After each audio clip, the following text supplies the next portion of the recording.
Hello, everyone. I'm Sonia Jenkins, and welcome to this episode of The Leadership Shift.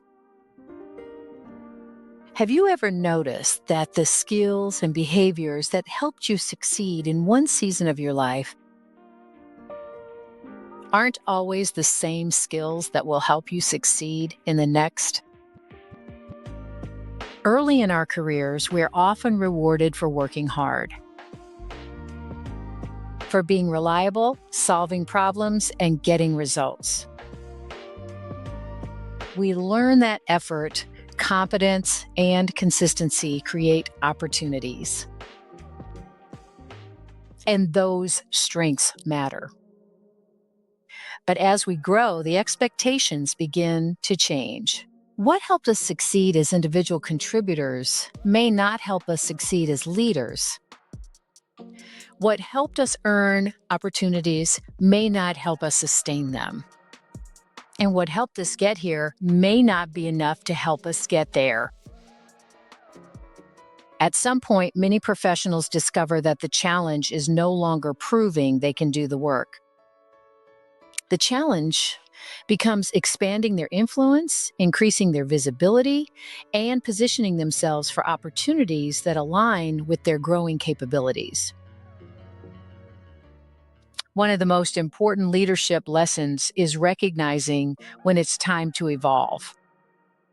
Because growth isn't just about doing more. Sometimes growth requires us to think differently, lead differently, and develop new capabilities that match the opportunities ahead. Today, I want to explore why what got you here won't always get you there, and what that means for your leadership journey. The first shift is this: stop measuring your value by how much you do. Many high performers become deeply identified with the role they've mastered. They know the work, they're trusted, they're respected, they have a reputation for delivering results. But when we become too attached to a particular role, title, or set of responsibilities, we can unintentionally limit our own growth.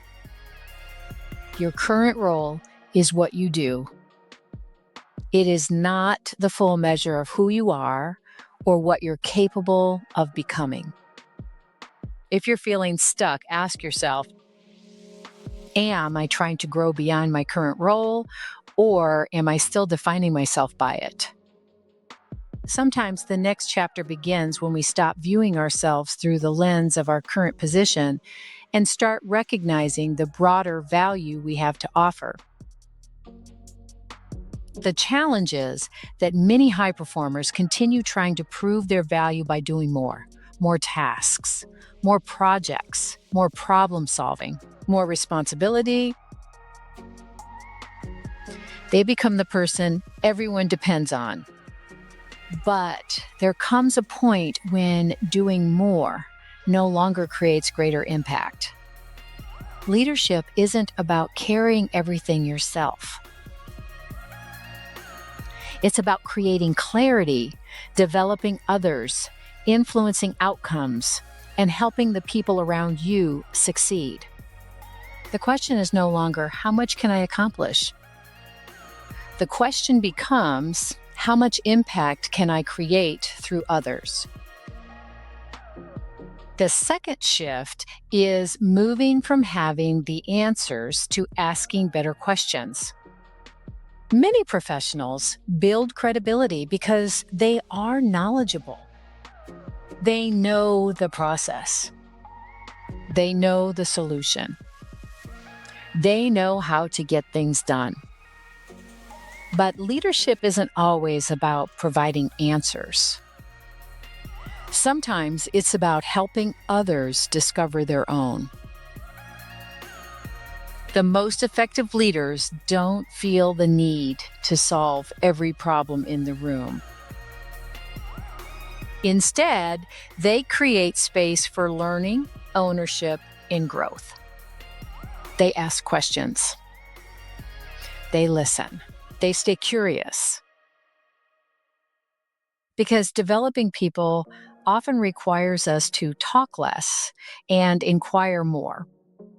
What got you here may have been your expertise. What gets you there may be your curiosity. The third shift is move from control to trust. Many successful professionals take pride in producing high-quality work. They pay attention to details. They set high standards. They want things done well. But as leadership responsibilities grow, trying to control everything becomes exhausting and limiting. Leadership requires trust.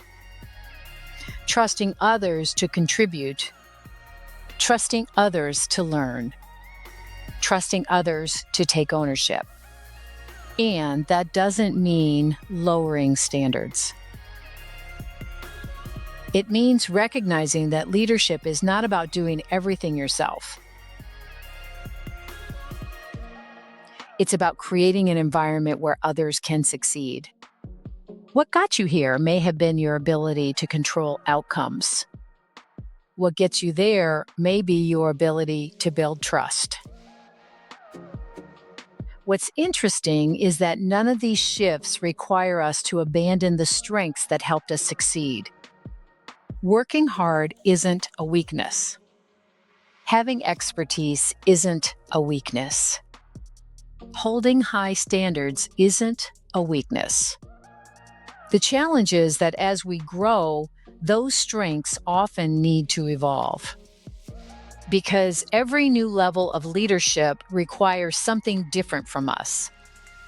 It requires us to move from doing to developing, from telling to asking, from controlling to trusting. And that's why one of the most important leadership lessons we can learn is this: what got you here won't always get you there. The very strengths that created success in one season may need to evolve to support your growth in the next. As you reflect on your own leadership journey, I want to leave you with this question: what strength, habit, or behavior helped you get to where you are today?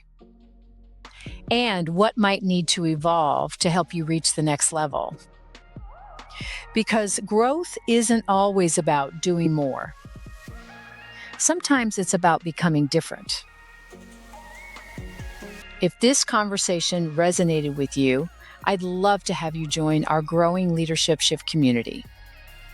Be sure to subscribe for future conversations on leadership, growth, confidence, and navigating the challenges that come with leading yourself and others. And if you'd like to continue the conversation, you'll find a link below to schedule a complimentary leadership coaching exploration session. Thanks for watching, and I'll see you in the next Leadership Shift conversation.